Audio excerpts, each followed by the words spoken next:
In the process, maybe say promo code ADN. No about Nhyira FM Ashaho, a basa automatically no. Ye chow £5 and €5 and you more Europe. So America Canada, ye chow $10 for free. O send this council, yento tap send it there. No fee. Hey, they just say okay, tap send. No. Yeah, Ojo. What's on this channel? Okay, any I'm checking my sound from. Kaish, a soon tap send party jack. Mama, we are saying can you? Hey, remember that? Ofa, patch on my man friend. You know what when you say? Masoya yes, nana. Not there. Say baby, I'm here to me. And I'm a fast send me scan. Didn't count what the see will be sending a credit discount. Oh, you're the buy and so I'm here. I won't send me brave. I feel crowd of mobile some transaction or order. Ah, Debbie. And catch you, catch offer say on download do tap send. So download the tap sender or send this camera wire. About to mobile money and our bank account simple. Tap send. Yeah, tap send. Now okay, tap send it there. If you are saying fana baby obia, so what Europe and America, Canada, so kura Android, so kuta iPhone, and once what download. Abraham Copim said Dumie no babo. Garbage from a dick can't translate that. Enjoy dear common in it. Now I'm an name some of Bob one in an ultimate dear bear. We are. I feel somewhat ha and so you better run me a children. Your dad Canadian monso a benusua. Monsuma Banama Chama Drain, I walk Jumedino Sone, brother. Tuesday edition of Insta Guitar Passports, Edna, Yedi, Bramo. Na, Cecilia Jumedino Paso Kabi be the fun one message, no. Obey to me at the Afa Insha TV, our YouTube. Insha TV, our YouTube. Me pacho. Your YouTube page in sound subscribe and pacho the I'll ba na or subscribe dear mommy. Or subscribe we are. Now the message I can't so. So na be a garbage from the common in the bar. Na ye message ni be at the free the aftermath of Manchester United Arsenal game no. And Sembebre and a free ho. Banini na ye bedin komo. Matisa Arsenal for nenra. Amusu drum so kakra. So I'm sister na no met me a league no. And so at the assume na so okay how dear. Yeah, very nya so ma winti. Omo maka no. Edna and so so the omonso no ebetimi aye na the from neighbor in fact Barca say and it's you see Omama Fabi Lopez contract so brand to no standing from Barcelona na release clause on the asem you say 1 billion hey and he said that will be ban also but trigger brand no the contract no for na 1 billion do ko he ni na ne koba na ya be this sound common no awo dwumadi so by me so yes, so many Hurricane 18 commercial on so extended the contract no and from a Bayern. Me patcho Paris Saint-Germain as Barcelona player be na a player bay and also some yet the Abramo our Jumadino so Cole Palmer around to Shagua our sign be a dark cold celebration now you know. And then a brand say who say they are very popular maybe a Fabiano including me and Casamba Junior. And you know how bones were the co-air celebration no and no and na Kupama say what transient at the end so register between Abuano inti efina di koi unim na koye the code celebration he say the Kupama so register oh yeah also to mra betu asika and so media man and so some awhani nyina no atifo yebeka wasam awo dwumadie no and so na yebefia na you have extensive review of the Ghana Premier League after March Day 20 no pesi ewuram na ye hwe because KMZ to still na no kotoko do so show mo ene mediama on the league table 8 solid points and a separate the two teams because also league atwede no so mediama di kan with 43 points and Asante Kotoko mienu with 35 in Jomumienu no 8 points and a separate one no and I came to still no league no I very young because a marathon bibia betime see inti Kotoko still no mo betime agi league no at the assume na so be how possible then of course the Ghana Premier League table no especially relegation no honso ye bedin common be at their coho yes ye betime din common 1 or 2 be and so awo dwumadi no so this and many more and actually for your Tuesday edition of Insta Guitar Passports, ya bobo ni na no a ye de Abraham Nemom I just a garbage rum can be the formula actually for Osha se dwumadi no e de free amane ansana abiafo be come ho na Richardo ebi nsem mu etimi edi amamti yeshejumadi na say edi afi amane good morning dachi app na two phone so in the process maybe say promo code ayedian no about Nhyira FM ahye ho basa automatically no ye chow £5 and €5 and ye more Europe so America na Canada ye chow $10 for free o send this cancel yento we tap send it there no fee hey they just say okay yo tap send papa no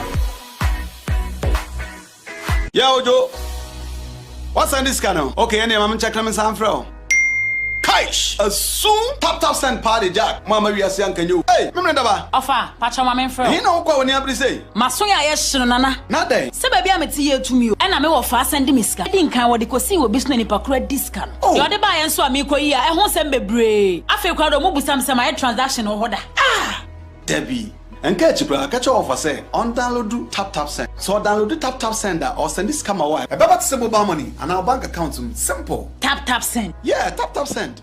Now okay, tap send it. If you see a fan baby obia, so what Europe and America, Canada, so kura Android, so kuta iPhone, and once I download the app na two phones. In the process, maybe say promo code ayedian. No about Nhyira FM asho basa automatically no. Ye chow £5 and €5 and ye more Europe. So America na Canada, ye chow $10 for free. O send this cancel yento we. Tap send it there. No fee.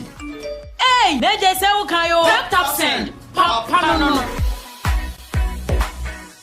Yeah ojo. What's on this channel? Okay, any am check them some from. Kaish, a soon tap send party jack. Mama, we are saying, can you? Hey, remember? Offer, Pacha, my man, friend. In the process, maybe say promo code ayedian. No about Nhyira FM ahye ho basa automatically no. Ye chow £5 and €5 and ye more Europe. So America na Canada, ye chow $10 for free. O send this cancel yento we. Tap send it there. No fee. Hey, they just say okay yo tap send. Papa no. Yeah ojo. What's on this channel? Okay, any am check them some from. Kaish, a soon tap send party jack. Mama, we are saying, can you? Hey, remember? Offer, Pacha, my man, friend. You know what when you say? Masoya, yes, Nana. Not day. So, baby, I'm a tea to me, and I'm a fast and miska. I didn't count what the see will be snowing per discount. Oh, you're the buy and so I'm equal. I won't send me brave. I feel quite a move with some transaction or order. Ah, Debbie. And catch your offer say on download tap send. So download the tap sender or send this come away. About the mobile money and our bank account simple. Tap send. Yeah, tap send. Now okay, tap send it there. If you see a fan baby obia, so what Europe and America, Canada, so kura Android, so kuta iPhone, and once I download the app na two phones. In the process, maybe say promo code ayedian. No about Nhyira FM ahye ho basa automatically no. Ye chow £5 and €5 and ye more Europe. So America na Canada, ye chow $10 for free. O send this cancel yento we. Tap send it there. No fee. Hey, they just say okay yo tap send. Papa no.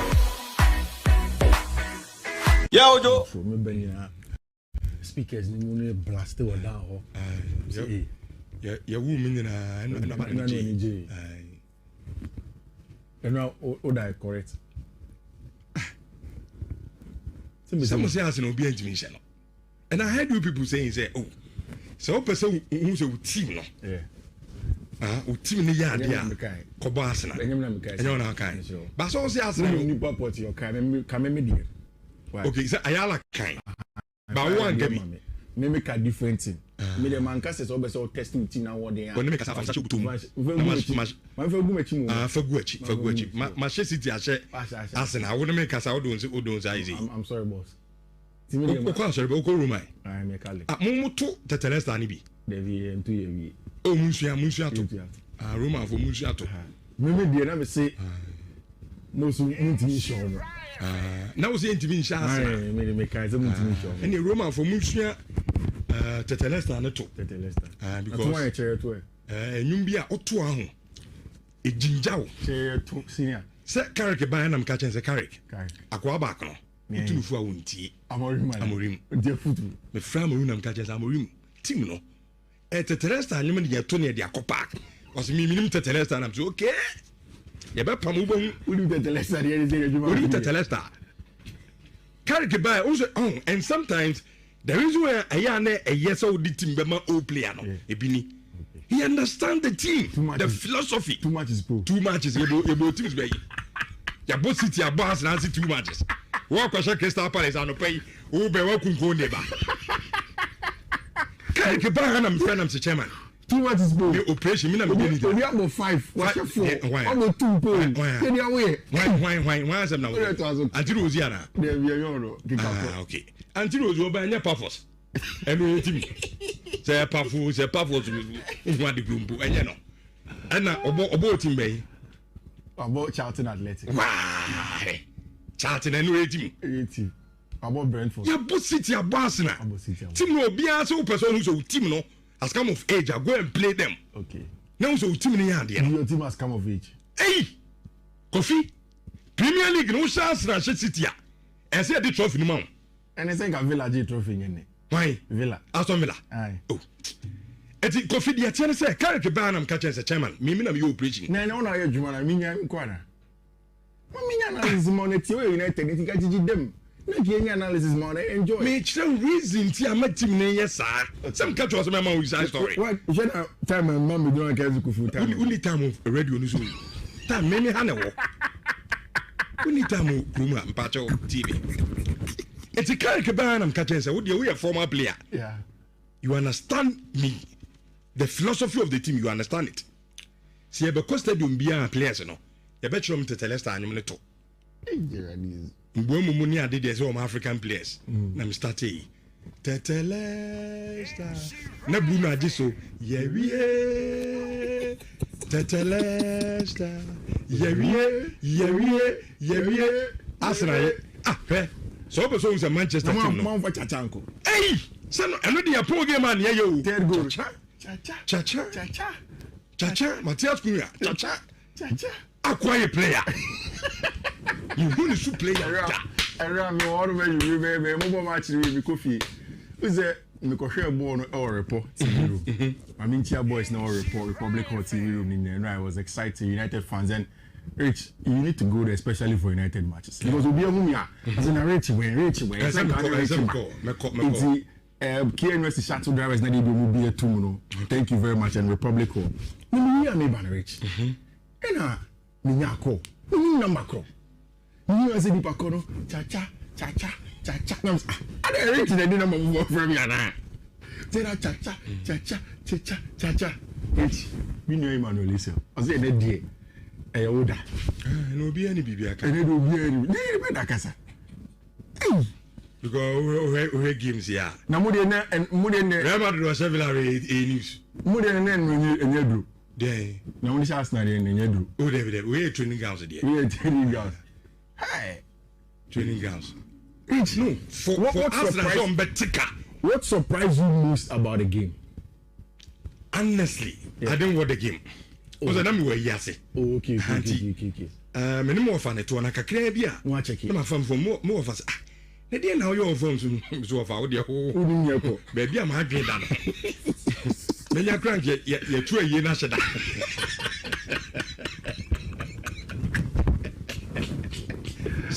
Yeah. Honestly, I didn't watch the game. Yeah. But who scored in fact, me phone yana. Yeah. But then instead I'm saying yamu bibri because of Carrick by you know. Yeah. They don't ne empenufo na kanya de no. I knew she be draw. And no dey ko ne beka. Honestly speaking, I felt that before United beating ya share Arsenal no. Just a match of intensity. In fact, for me on Saturday, that was my analysis throughout.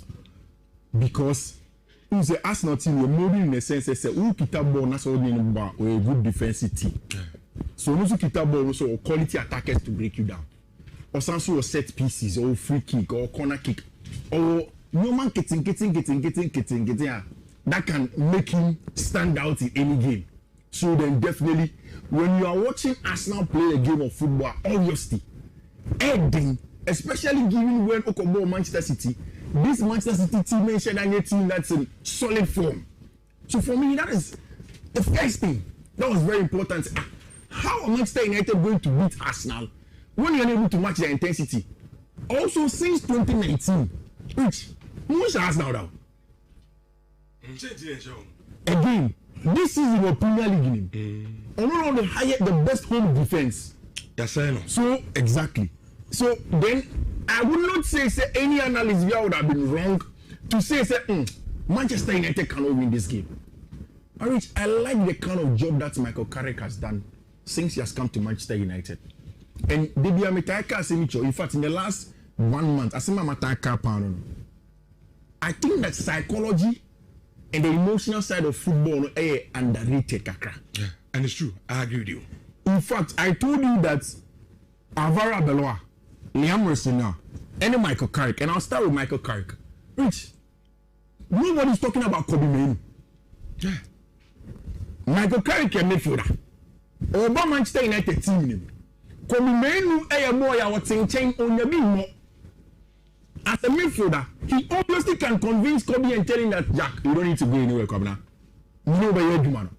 And me a midfielder, you do a midfielder. You have a simple 4-2-3-1. In the 4-2-3-1, you are my number 8. Let Casemiro be the 6. Let him do the off the ball job, sit deep, and then control the tempo of the game for me. And let us allow Bruno Fernandes to push forward.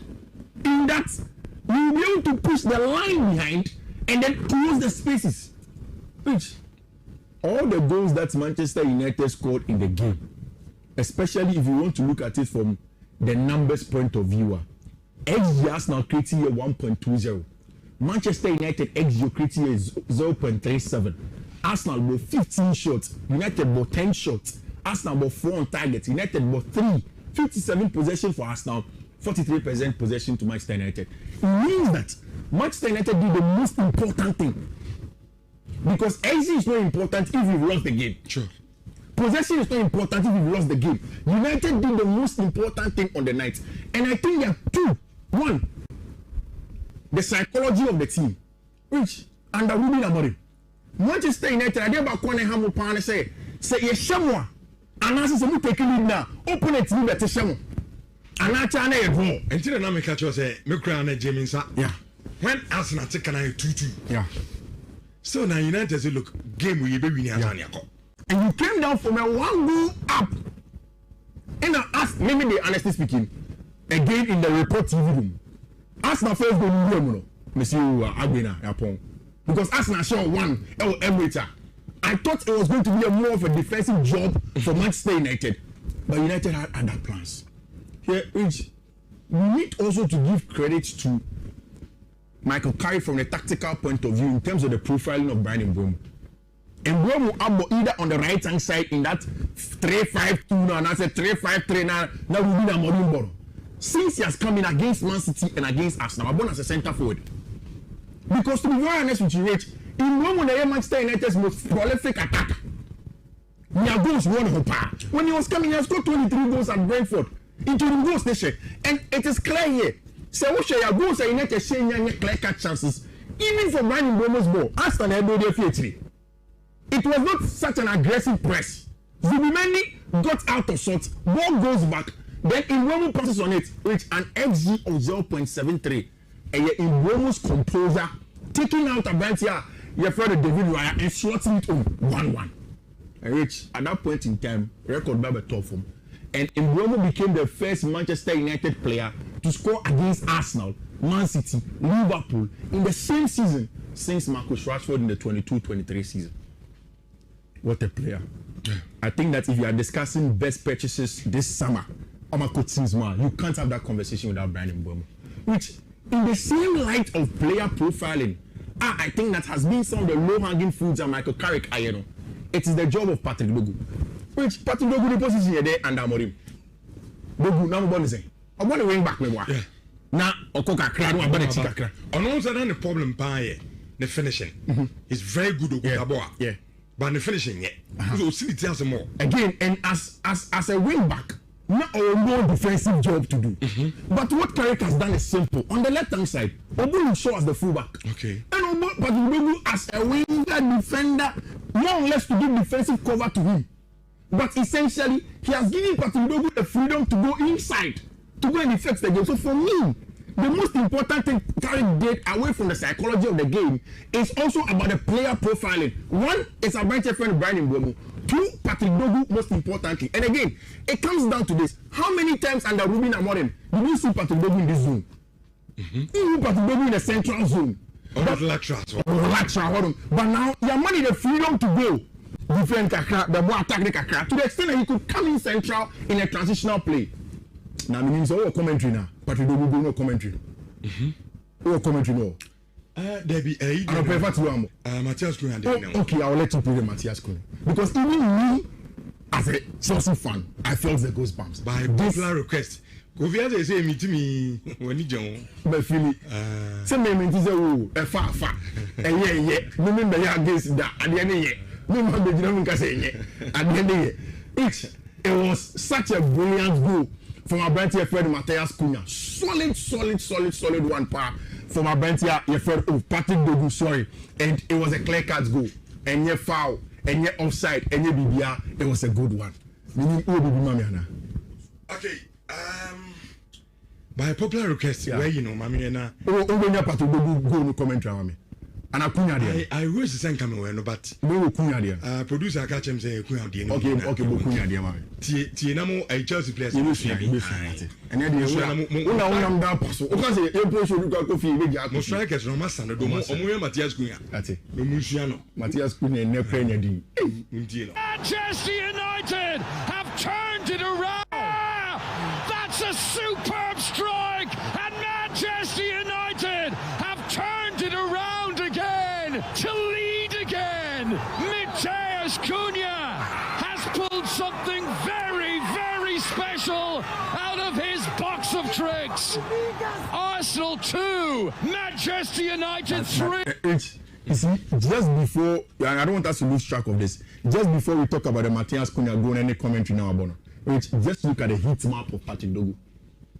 Or the heat map, clearly, United. Very effective. Like, you see, Patrick Dogu is a good player, but I want to emphasize on the profiling of Michael Carrick. Because one shame here will take a lot for Michael Carrick. It's a short time. No one getting, that gives you bigger results. And it's the freedom he has given Patrick Dogu. Obo as a defender, Obo as a left winger, Obo as a left midfielder, Obo as a left-sided number 10. That is exactly what led to that goal for our branch friend Patrick Dogu. And for me, that was a brilliant strike. And no less a strike, this one from the Brazilian man, Matthias Cunha. What a shot. Rich. That's not a carry in 2-2. Where was it coming from? Because I'm saying in football, opponent now on the neighbor, so we shall know about here. Yeah. At that time, only a moment to navigate. Outside your home side. Outside home side. Or Peliga. Wow. Russian or Betika. 2-2. Still, United push the men forward. Yeah. And make sure so we already win the Kofi. Wow. That is super. Matthias Cunha. Kofi say mini hey. Yeah. Adia wa no mechino no. Marcel. Are you passes opposite? Azari Samuel and or the message be in fact or the blame me war my Facebook page or okay Richardo TV. Azari say. Also last week there was a day I can't remember, but your show was hosted by Gabi Tram. Yeah. He allowed one of your pundits, either Fifi or Ayala, to compare this Arsenal team to our United Manchester United 1992 class. Yeah. That was disrespect in the first place. You must make sure they apologize. And may make sure so obey apologize. United fancy. Kofi. No, you are not much of Azari Binti Azari Dina now kind of message. Binti Azari Dina. But the Arsenal team. And then me house me a common analyst. Muna won't get to me a common analyst. Gabi no say me compare. And I say say team no. Arsenal team we obi team. Now maybe the only person I can make the come with team and say maybe Owen Hargreaves. Now they declare rights about the shame of Carrick and Scholes. But Obi team. Okay. You know this job. I try to be honest. Me not perfect there, but I try to be very honest. Which say Arsenal in the league now, Yempa Mikel Arteta. When they say Arsenal for news in oh, no, but say also a season. I think that se obi kasa onyem from so. Okay. Because Mikel Arteta na ye kano. And you said the Arsenal man 1 year or 2 years. But body team na che. And this particular season in the season as what the league no. Baby o chim ko do now. Oh yeah, na obi ba the league. 2 weeks ago nko share obon mota Quebec 9 points. No ko board row. And see about 4 points. And you want dia. Obi ka say empam na me I think that me know we are doing. Million Arsenal for I don't think Arsenal fans should be sad if people question Arsenal's intent. Say, oh, you see Arsenal here elephant or console remember from no. Arsenal fans should not be angry. If we say home cry because to be very honest, their team has shown say they don't do enough to look like a club that wants to win. Which I will expand this later in the next coming weeks. But I mean, Kanto, if Arsenal can win the English Premier League, they would have to win the EFL Cup. Okay. You're about weekend we are. You're about Champions League. You're about weekend. Ni akobo EFL Cup semi-final. First leg, no man share Chelsea 3-2. Se omo ni share Chelsea and final and go EFL Cup no. And then they don't have an empirical evidence that we can win. We've gotten over your demons and your monsters that we can't win now. It is going to haunt them. And psychologically going to be more difficult for Mikel Arteta and the man to do anything. And as Slot, is it time for him to go? Definitely. It's mid-season Premier League first time winner in his first season. And you are giving out this result. Liverpool is a mediocre team. Is the Liverpool problem not the boardroom one? How? We bought too much, change the team too much. Now go to the wearing. But we are having that conversation.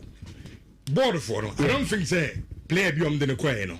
To see a cassette, see and story be say coach can Can radio station dia Santaman antim atumini and to call YouTuber so no live ho na also wetime subscribe ya anytime bia ye video bia beto na na se call live bia wonsa ebetimi aka ayanso na do comment no e dia ba be pam ni akenkan nyina e dia ma na yensa se na yeni nkoba kakra e won krofa ma so na hwede wa eniama nso esi ekwa bato meso se e di efi the top 8 qualification in the UEFA Champions League since na ba UEFA Champions League once ya kato se format ne asesa no na mu pon league form and the world bet top table no if you want ekopim 8 no automatic qualification e dey ma at so be call the run of 6 straightforward and ya final kwa ko playoff ansana wa the run of 6 ni ade na anu na no pe no ya ka mu at asesa wo hwe 8 teams out do wo mo wa hoden at asesa bibie ko ye dey ma say the possible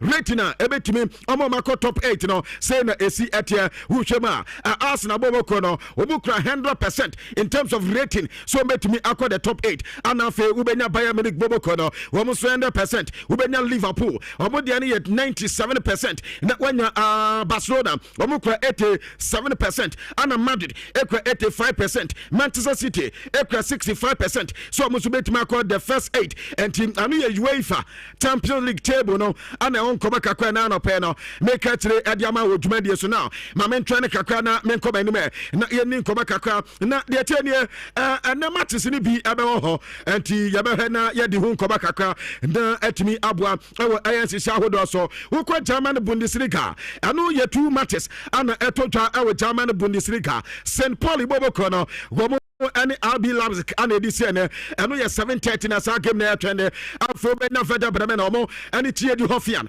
and edition anu 7:30 and sa game to no ya nwumre and matches ebetota e German Bundesliga and na no pe me kete and so edi eta na Coppa Italia and na game back be ba so and ye Como boboko no na Como wo mo abakwa kwato aye Fiorentina na sa game na timato ja anu anso ye game etoja Coppa Italia and na no pe me kete kakra edi ama wo dwumade so na yanko back to na yeni nkoma kakra me ko FIFA kate na makwa kodi nkoma kakra wo ko FIFA kate a enka ne FIFA president openya ne de sep brata ane openya akasa na wase yanka mo bi anta sa wo mo kasa world cup na yakwa ko no America no anka be yanka man from boycott woni o mo ya adwen ye pa na openya ni nsem nyina ebae wa bra wo ko street anti corruption wo mo expert ba ko openya ne din ade Mark Peter Ghana McPete na ekasa ene yemo bia ntia se World Cup na ekwoso America no wo hwedi dia sabe anko beka cha mama ho se ene de se yeso obi akwa America ho esan se de we omo efa so enya ya cha se World Cup no wo mo so ekwa hosu no enya de se enam ne kwan so anesa na ano na ene sabata se ofo asasem no so pa World Cup ne de anka be America de ne de anko bia boycott enom reporter no etotwa awoduma de so na no pe no ya kache kaka adiama wansese ahodo so na meko FC Porto sisi no ukwa Europa teams are wamo ekwa unbeaten record omo coaches aya adwuma ye paadom ayo panya ne de Francesco aya Fioli na adwuma na oye we FC Porto na nyasem ko tokra wabo 19 matches no we aya domestic aya competition unbeaten in the domestic competition and 19 matches and now there's well lusu ba kokra and Francesco Fioli and ya manyina Francesco aya Fioli and ya manyina aya kama and mo panyina sisi anododo na enso ebo na baso and tane reporter eba ewo dwuma de so a certain coach Hans Flick woko Barcelona bakosma since Odani Barca Boboko no 92 matches ano paying abo na 92 matches na wabo no wa winning makoma 69 wa domo makoma 9 and we lose by 14 matches pep na eba ne goals no padia 266 goals and once the Barcelona Boboko no wo fa winning rate na 75% wo here trophies awate since Odani Barcelona 4 trophies and ono so agide Barcelona na na man for say Hans Flick aduma na wa be ya Barcelona ne de wasuri ye pa in fact ya ka coaches a wa mum aba Barcelona aba be ya aduma pa dia wuntimi mo enye Hans Flick enso enfirimo enta Barcelona de nya say ko edema Hans Flick na reporter etotwa aduma de so na no pe no ya de onkoma kakra ade adawo na openya ne dini ade dino topomula de wo manya pamana dada now your head coach edema Eintracht Frankfurt na ano na no pe Eintracht Frankfurt o mo pe in pa ba ko eno da odi nkoma openya ne tini Eddie Alex Herman ana ye bi san sasen ana nsem ne siche because ya titi coach is p edi enso ma ya say mo kwa perform aba and openya ne Daddy Alexander Blessing wono na ya so ko Sempolia oye head coach enso Eddie Momo afi Jactel Naxon wono Bodo Glimt omo head coach afi Marco Rosso no currently anya de so wetin bia afi openya ne tini Eddie Jacob Nestopa wono ana FC Copenhagen wono na